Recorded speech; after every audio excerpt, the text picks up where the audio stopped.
You take DMT, one moment you're here, and the next you're somewhere else entirely, and often with company. But how does that transition actually happen? Until now, nobody really knew. But a new study out of Imperial College London just mapped it, and the order of operations is fascinating. Researchers gave 23 people 20 milligrams of intravenous DMT, then interviewed them immediately after using a technique that walks you back through the experience moment by moment, rather than just asking them to summarise their trip. They also asked them to draw what they saw. Anyway, here's what they found. The body goes first. They felt pressure, vibration, warmth, the sense of dissolving.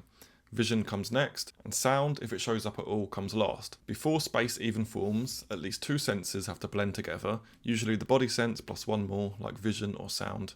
Only once those senses merge into one unified feeling does 3D space start to appear. And only after all that, once the multisensory foundation and spatial structure are built, do entities show up. So you don't just bump into a DMT entity straight away, it arrives on top of a structure that's been building for a few seconds already. And some entities aren't even seen or heard. Participants described a felt presence.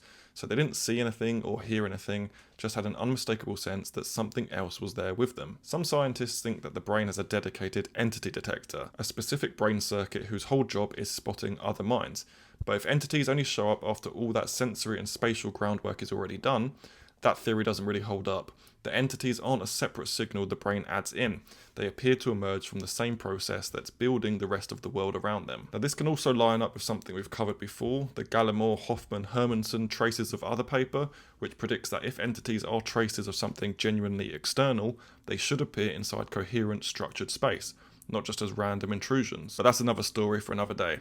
This paper shows that DMT doesn't just drop you into another world, it builds one in a specific, repeatable order, and now we sort of have a map of how. You can click the link in my bio for the full breakdown, and don't forget to sign up for my newsletter where I share the stuff that I can't share here.